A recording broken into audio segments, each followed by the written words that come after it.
¿Qué tienen en común un concierto de rock frente a 100,000 personas, un estudio de grabación legendario y el altavoz portátil que llevas a la playa? Todos, absolutamente todos, podrían estar sonando gracias a JBL.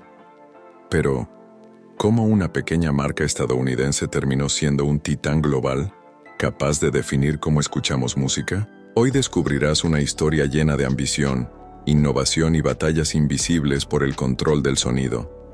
Y créeme, después de ver este documental, jamás volverás a escuchar música de la misma manera. James Bullock Lansing nació en 1902 en Macoupin County, Illinois, en un entorno rural donde la electricidad era aún un lujo. Desde niño mostró una obsesión que lo diferenciaba de los demás. Mientras otros niños jugaban al aire libre, Lansing prefería abrir relojes viejos, motores, radios de galena y cualquier aparato que hiciera ruido. La infancia inventiva. Se cuenta que a los 12 años, James construyó su propio transmisor de radio con piezas que recogía de basureros locales. Era rudimentario, pero lograba captar señales de estaciones a cientos de kilómetros. Educación incompleta pero autodidacta. Lansing nunca fue un gran estudiante académico. No tenía títulos universitarios, pero su curiosidad por la física del sonido lo llevó a devorar manuales de ingeniería eléctrica que encontraba en bibliotecas públicas. En esa época, las radios eran el centro del entretenimiento familiar. Para Lansing, no era suficiente con escuchar. Quería entender qué pasaba detrás de ese cono de cartón que vibraba y llenaba la sala de música y voces. En los años 20, Estados Unidos estaba viviendo el auge de la radio como medio masivo. Miles de talleres pequeños surgían para fabricar altavoces, amplificadores y piezas. Lansing consiguió trabajo en uno de esos talleres, donde no tardó en destacar por su habilidad para mejorar diseños.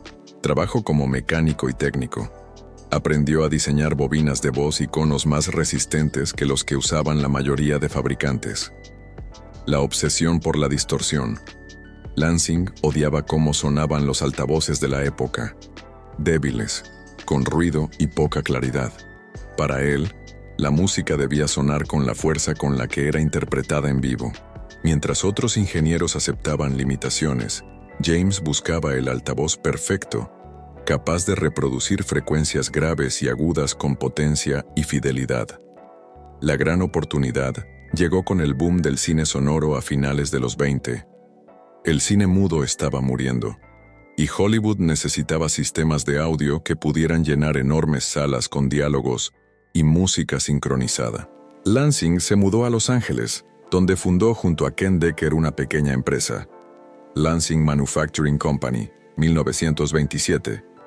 Su meta era clara: construir altavoces que resolvieran los problemas del cine. Aquí desarrolló uno de sus primeros éxitos, un altavoz de compresión con diafragma metálico, mucho más potente que los conos tradicionales. Hollywood no tardó en fijarse en él. Varias salas comenzaron a usar sus equipos, y Lansing empezó a consolidarse como un innovador.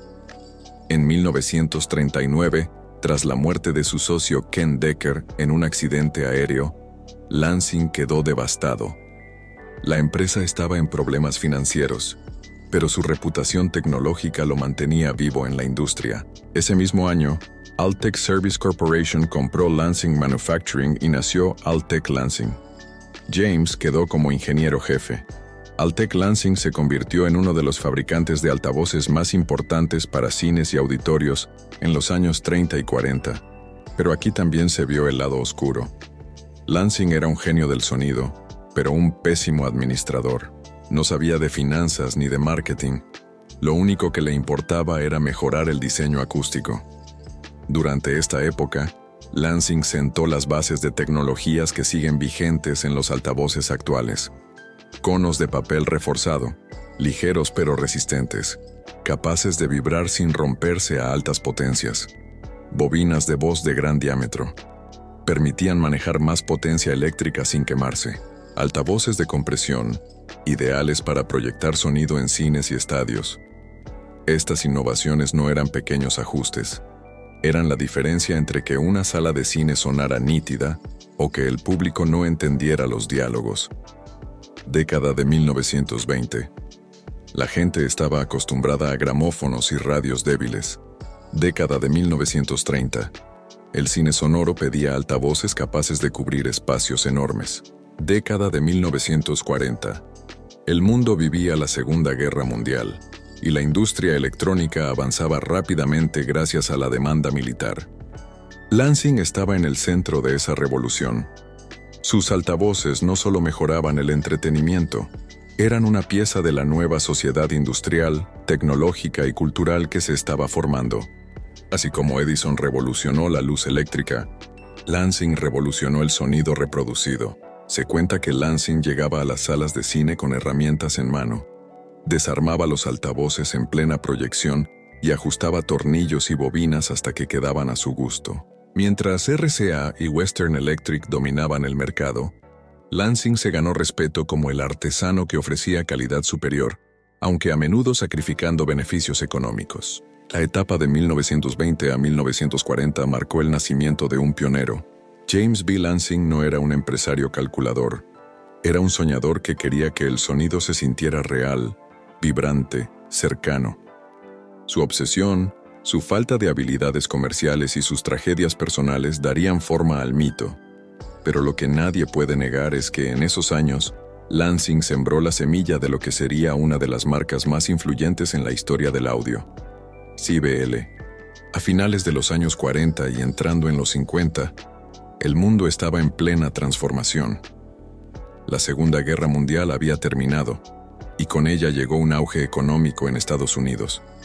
Las familias acudían masivamente a los cines, que se habían convertido en catedrales modernas del entretenimiento. Pero había un problema. Las salas eran cada vez más grandes. El sonido existente, basado en sistemas antiguos de Western Electric, o RCA, no lograba la potencia ni la fidelidad necesarias. Con diálogos poco claros y música sin impacto, el público muchas veces se desconectaba de la experiencia. Era el momento perfecto para que JBL, recién fundada en 1946, se convirtiera en el héroe silencioso de la industria del cine.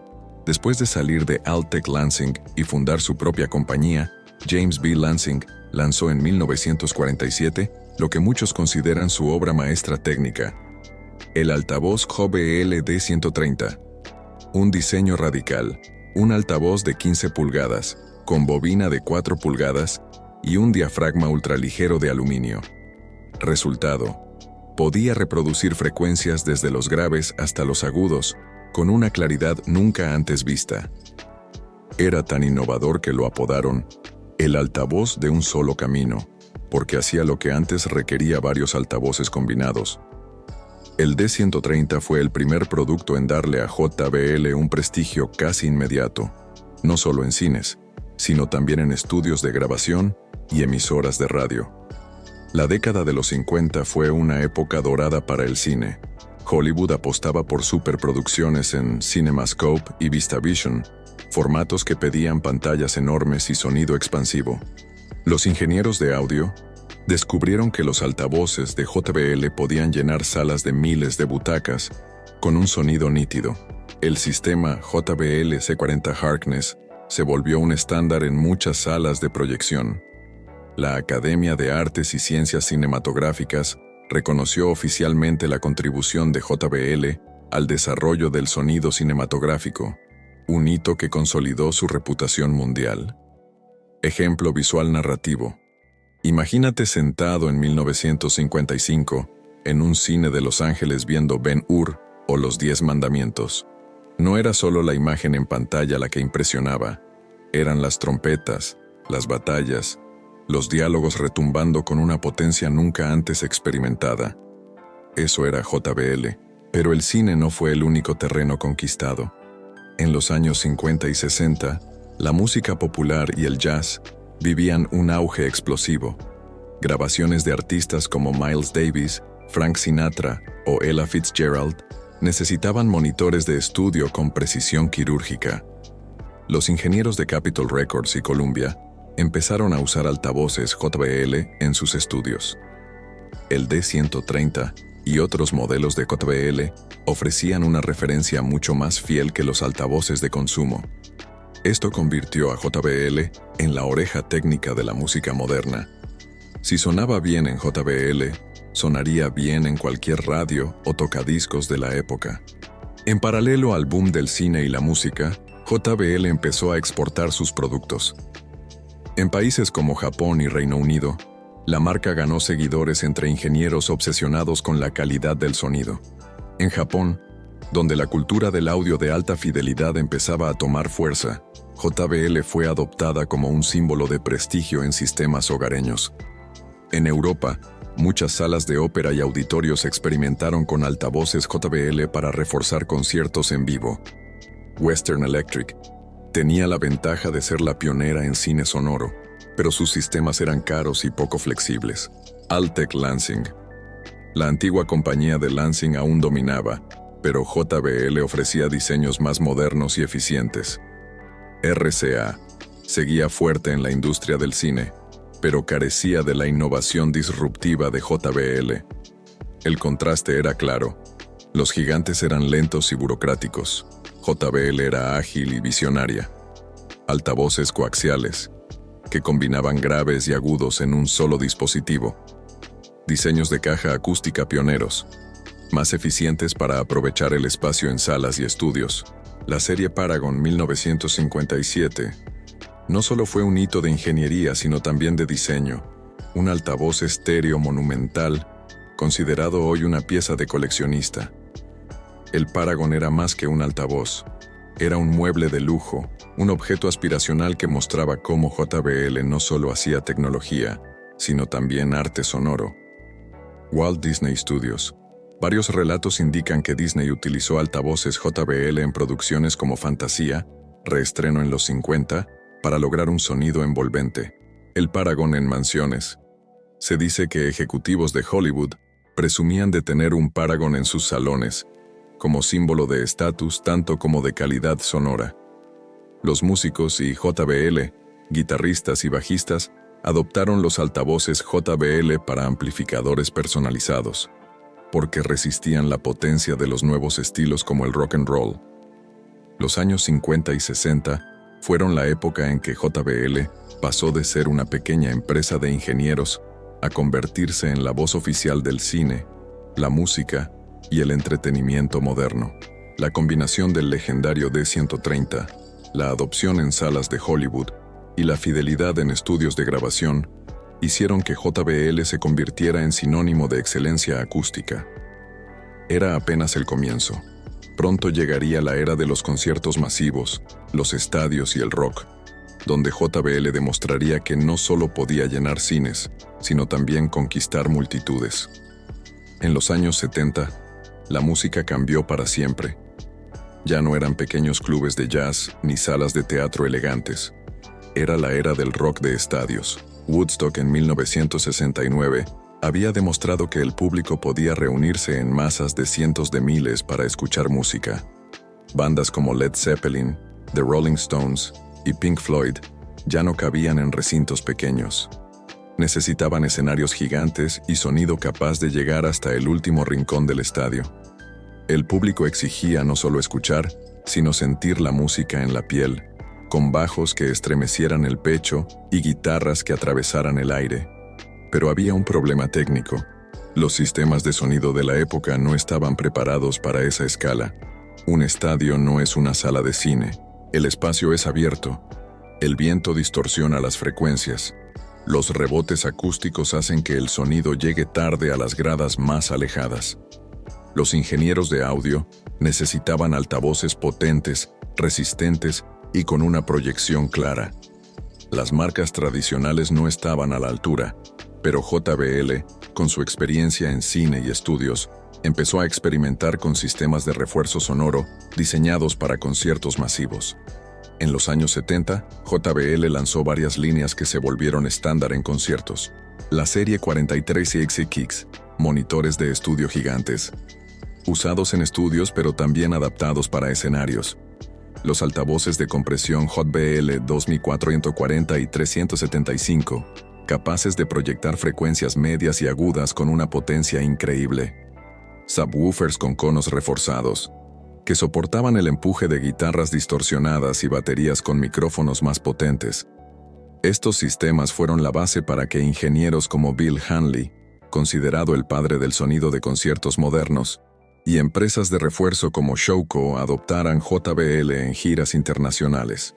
The Grateful Dead, conocidos por su Wall of Sound en 1974, uno de los sistemas de sonido más ambiciosos de la historia.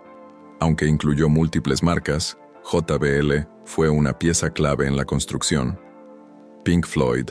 Sus giras usaban enormes configuraciones con altavoces JBL para lograr efectos espaciales y psicodélicos. U2 y Rolling Stones, años 80, se apoyaron en sistemas JBL que podían proyectar con claridad en estadios de 50,000 personas o más. Para estas bandas, JBL no era solo un proveedor, era la garantía de que la experiencia en vivo fuera tan impactante como la música grabada. Arrays, precursor. Aunque los arrays modernos llegarían después, en los 70 JBL experimentaba con apilar múltiples cajas acústicas en columnas, logrando proyección más uniforme. Drivers de compresión de titanio permitían volúmenes altísimos sin distorsionar ni romper diafragmas. Resistencia y durabilidad. Los equipos JBL soportaban traslados constantes, montajes en condiciones extremas y el castigo del rock en vivo. Ingenieros de sonido de la época decían: si no suena en JBL, no suena en vivo. Muchos artistas pedían expresamente monitores JBL en el escenario, porque confiaban en la fidelidad del sonido para escucharse a sí mismos. En festivales como Isle of Wight o Glastonbury, JBL se convirtió en parte invisible de la experiencia colectiva. Decenas de miles de personas cantando al unísono, guiados por un sonido que no se rompía. Altec Lansing, todavía presente, pero más enfocada en instalaciones fijas que en giras. Electro Voice, fuerte en Estados Unidos, pero menos global que JBL. Mayer Sound, finales de los 70, empezaba a nacer, pero JBL ya tenía ventaja. JBL se consolidó como la marca que podía hacer rockear un estadio sin comprometer la fidelidad. Los altavoces JBL no eran solo tecnología, eran un símbolo cultural, asociados con la contracultura del rock, con la libertad de los festivales y el poder de la música como protesta. A medida que los jóvenes adoptaban estilos de vida centrados en la música en vivo, JBL se convirtió en la voz de una generación que no quería silencio, sino volumen. Se cuenta que durante un concierto de los Rolling Stones en 1975, una tormenta casi destruye el sistema de sonido, pero los altavoces JBL siguieron funcionando bajo la lluvia, lo que reforzó su reputación de indestructibles. En varios estudios de grabación de los 70, los músicos probaban sus mezclas en altavoces JBL para asegurarse de que el sonido, de estadio, se conservara en el vinilo. Algunos roadies, técnicos de giras, decían que JBL era el único altavoz que sobrevivía a las giras de heavy metal. Los años 70 y 80 fueron el momento en que JBL dejó de ser solo la marca de los cines y estudios para convertirse en la columna vertebral del sonido en vivo. Gracias a su resistencia, potencia e innovación, JBL permitió que el rock, el pop y la música en general conquistaran estadios enteros. Sin JBL, probablemente no recordaríamos los conciertos de los 70 y 80 con tanta intensidad, porque la música no solo se escuchaba, se sentía, se vivía, se compartía en masa. Este fue el paso decisivo que convirtió a JBL en leyenda del audio profesional. Al finalizar los 80 e iniciar los 90, el mundo estaba cambiando rápidamente. La televisión por cable se expandía a millones de hogares. El VHS y el DVD emergían como formatos de entretenimiento doméstico. La música pasaba de los vinilos a los CD con una calidad digital que pedía sistemas de sonido mejores. La gran tendencia de los 90 fue clara. El sonido ya no era solo para estadios ni para cines, también debía conquistar la sala de estar de cada familia. Y en esta nueva guerra del home entertainment, JBL debía luchar contra gigantes como Sony, Pioneer, Panasonic y Bose. Durante décadas, JBL fue reconocida en el mundo profesional, cines, estudios, conciertos. Pero ahora la batalla era diferente, el consumidor promedio. Los jóvenes querían altavoces para escuchar sus CDs y radios portátiles con potencia. Las familias pedían sistemas de cine en casa que les dieran una experiencia parecida al cine, sin salir de casa. El diseño importaba más. No bastaba con potencia. Ahora los altavoces debían verse elegantes, compactos y combinar con el mobiliario. Aquí nace la estrategia de JBL para masificarse, crear líneas accesibles pero con el ADN de la marca. Bose apostaba por marketing aspiracional. Sus anuncios mostraban familias felices en sofás de cuero, disfrutando de un sonido perfecto con altavoces diminutos. Bose no vendía potencia, vendía estilo de vida. Sony jugaba con su prestigio en electrónica. Integraba televisores, reproductores y mini componentes con altavoces propios. Era el ecosistema completo. Pioneer y Panasonic ofrecían variedad y precios competitivos, dominando en mercados asiáticos y latinoamericanos. JBL decidió diferenciarse con una propuesta clara: sonido profesional en tu casa. Esto era clave. Mientras otros vendían elegancia o tecnología digital, JBL vendía el poder del concierto y el cine, pero en tu sala. En los 90, ver películas en VHS o DVD en casa se volvió un ritual familiar. JBL se posicionó como marca para quienes querían que Jurassic Park sonara con rugidos que estremecieran las paredes, o que la música de Titanic envolviera todo el salón. Muchos hogares comenzaron a tener su primer sistema 5.1 con subwoofer, y en gran parte del mundo, esas cajas negras con el logo naranja eran JBL. Antes del iPod, antes del streaming, estaban los Discman y los reproductores de CD portátiles. Y aunque estos usaban auriculares básicos, muchos jóvenes conectaban sus Discmans a altavoces JBL pequeños, dándole potencia a sus habitaciones y fiestas caseras. JBL comenzó a ser asociada con la juventud rebelde que quería potencia sin gastar demasiado. A diferencia de Bose, que era percibida como marca de padres, JBL era vista como marca juvenil, accesible y ruidosa. En los 90 y 2000, JBL no solo creció en Estados Unidos. En América Latina, sus altavoces se convirtieron en los favoritos de bares, discotecas pequeñas y hogares de clase media. En Asia, la marca penetró en países como India y China, donde el cine en casa comenzaba a masificarse. En Europa, competía con marcas locales, pero logró imponerse gracias a la reputación ganada en estudios y conciertos. JBL se transformó en un símbolo global del entretenimiento doméstico. Subwoofers activos integrados, que simplificaban la instalación del cine en casa. Compatibilidad con receptores AV de múltiples marcas, algo que Bose, con su ecosistema cerrado, no ofrecía. Diseños más estilizados. Sin perder potencia, JBL entendió que debía adaptarse a salas modernas y no solo a racks de estudio. Muchos DJs de los 90 practicaban en sus habitaciones con altavoces JBL domésticos, llevándolos al límite, como entrenamiento para clubes reales. En varias películas y series de la época se podían ver sistemas JBL en decorados de casas modernas, lo que reforzaba la percepción cultural de la marca. En América Latina, se volvió común que las tiendas de electrodomésticos ofrecieran combos de DVD Plus, televisor Plus, sistema JBL como un paquete aspiracional. El crecimiento de JBL en el hogar trajo un dilema. Por un lado, ganó masividad, llegando a millones de consumidores.